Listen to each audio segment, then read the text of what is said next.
Bismillahirrahmanirrahim. Kita bertemu kembali dengan pelajaran Mustalah Hadis kelas 9. Masih pembahasan tentang riwayatul hadis. Kita sedang membahas tentang turukut tahammul wasiyagul ada, metode penerimaan hadis dan bentuk-bentuk penyampaiannya. Kemarin sudah kita bahas tentang sima, terus kemudian qiraah ala syekh, ijazah, dan munawalah. Sudah 4 ya. Sekarang insya Allah kita bahas kitabah, al-i'lam, al-wasiyah, dan al-wijadah. Jadi ada 8. Sekarang kita bahas nomor 5. Al-khomisu al-kitabatu. Yang kelima yaitu al-kitabah. Ada juga yang menyebut al-mukatabah. Wahia yaitu an yaktuba syaikhu masmu'ahu lihadirin au ghaibin bi khottihi au amrihi. Seorang syekh menulis masmu'ahu, hadis yang didengarnya, lihadirin, untuk orang yang hadir, au ghaibin, atau yang tidak hadir, bi khottihi, dengan tulisannya sendiri, au amrihi, atau memerintahkan kepada yang lain. Wahia nau'ani, dan kitabah ini ada 2 macam. Al-alifu, A, yang pertama, makrunatun bil ijazati, kitabah yang disertai dengan ijazah, dengan izin. Ka ajaztuka ma katabtu laka au alaika, seperti aku mengizinkan kepadamu hadis yang aku tulis untukmu, untuk kamu riwayatkan. Al-ba'u, yang B, yang kedua, mujarrodatun anil ijazati, yang tanpa disertai ijazah, tanpa disertai izin, berarti hanya menulis saja. Ka'an yaktuba, seperti ia menulis, ka'an yaktuba lahu ba'dol ahadisa wa yursilahu lahu, seperti ia menulis padanya sebagian hadis-hadis dan mengirimkannya lahu kepadanya. Jadi hanya menulis, kemudian ada juga yang mengirimkannya, tulisan tersebut, kepada muridnya tanpa disertai izin, apakah dia mengizinkan atau tidak gitu ya untuk meriwayatkannya. Jadi hanya menulis saja hadis yang diriwayatkan, kemudian diberikan kepadanya. Al-fazul adai, lafaz atau sigoh-sigoh ada pada metode mukatabah atau kitabah ini adalah an yakula, seorang rawi berkata, kataba ila pulanin, ia menulis kepada si pulan, atau haddasani pulanun au akhbaroni kitabatan, telah menerangkan kepadaku dengan metode mukatabah. Itu ya sigoh-sigoh adanya. Itu kitabah, metode atau turuku tahammul kitabah. Sekarang yang berikutnya sadisan, yang ke-6, al-i'lamu, al-i'lam, wahwa yaitu an yukhbiras syaikhu at-taliba, seorang syekh memberitahukan kepada seorang murid, anna hazal hadisa, bahwa hadis ini, au hazal kitaba, atau kitab ini, sima'uhu, adalah yang ia dengarnya. Jadi hadis yang telah dia dengar, maksudnya telah dia riwayatkan. Alfazul adai, lafaz-lafaz ada atau sigo-sigo ada pada metode al-i'lam ini, an yakula, seorang rawi berkata, a'lamani saykhi bikada, telah memberitahukan kepadaku guruku bikada, hadis ini atau dengan begini. Itu al-i'lam. Jadi seorang syekh memberitahukan kepada muridnya bahwa ini adalah hadisnya, hadis yang dia dengar dari gurunya. Yang selanjutnya,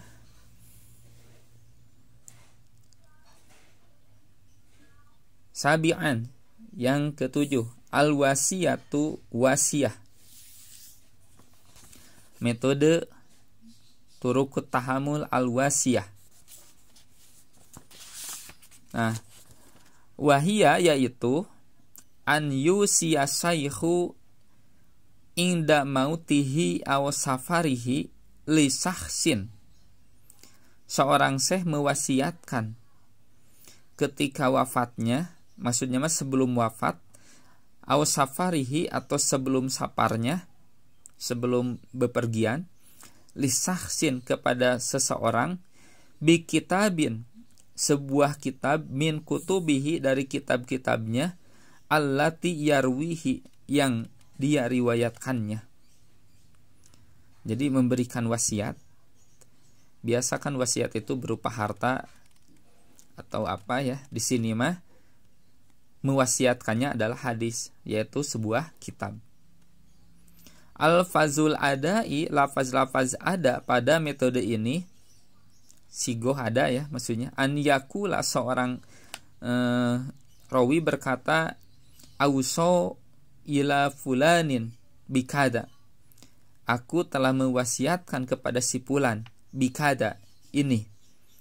Au haddasani fulanun wasiatan, atau telah menerangkan kepadaku si fulan dengan metode wasiyah.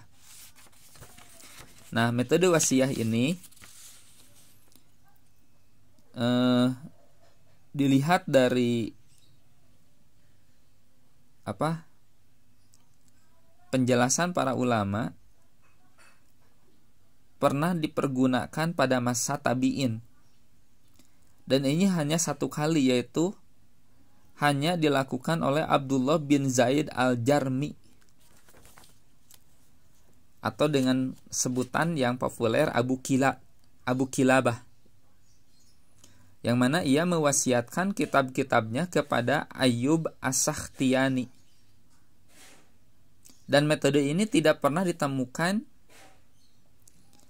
pada yang lain.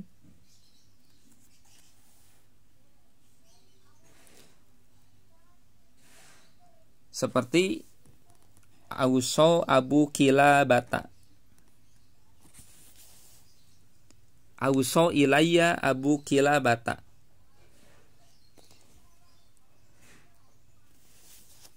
Di buku yang saya tulis ya, yang ini ada di halaman 137. Jadi metode wasiyah ini dalam sejarah hanya digunakan oleh Abu Kilabah, Abdullah bin Zaid al-Jarmi, kepada Ayyub as-Sakhtiyani. Yang selanjutnya, saminan, yang ke-8, al-wijadatu, wijadah, turukut tahammul dengan metode al-wijadah. Wahia yaitu an yajidat tolibu ahadisa bi khatti syaihin yarwiha ya'rifuhu dzalika tolibu wa laisa lahu sima'un minhu wala ijazatun. An yajidat tolibu, seorang murid mendapatkan atau menemukan ahadisa, hadis-hadis, bi khatti syaihin, dengan tulisan seorang syekh yarwiha yang diriwayatkannya. Ya'rifuhu dalika tolibu, murid tersebut mengetahui hadis-hadis tersebut. Walaysa lahu sima'un minhu, namun ia tidak pernah mendengar darinya. Wala ijazatun, dan tidak mendapatkan izin atau ijazah. Jadi hanya menemukan tanpa mendengar, tanpa apalagi mendapatkan izin ya. Al-fazul adai, lafaz atau sigotul ada pada metode wijadah ini, an yakulal wajidu, seorang rawi yang menemukan hadis tersebut mengatakan, wajadtu bi khotti fulanin, aku mendapatkan atau menemukan tulisan si fulan, au qara'tu bi khotti fulanin, atau aku membaca tulisan si fulan kada begini, sumayasukul isnada wal matna, kemudian mencuri sanad dan matan. Jadi metode wijadah itu menemukan suatu hadis atau kitab tulisan orang lain dengan sanadnya.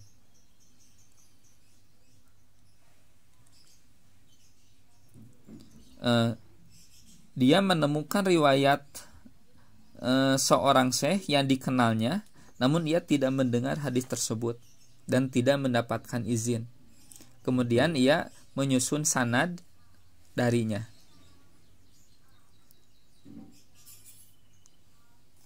Itu ya metode wijadah. Ini urutan ini menunjukkan sesuai tingkatannya, bahwa metode yang paling kuat, yang paling tinggi tingkatannya yaitu sima ya, yang pertama. Yang kedua qiraah ala syekh.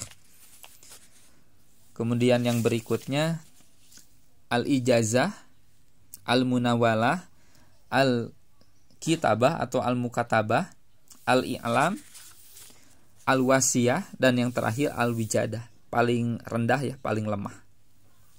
Yaitu beberapa gambaran tentang turukut tahamul wasiyagul ada, metode penerimaan hadis dan bentuk-bentuk penyampaiannya.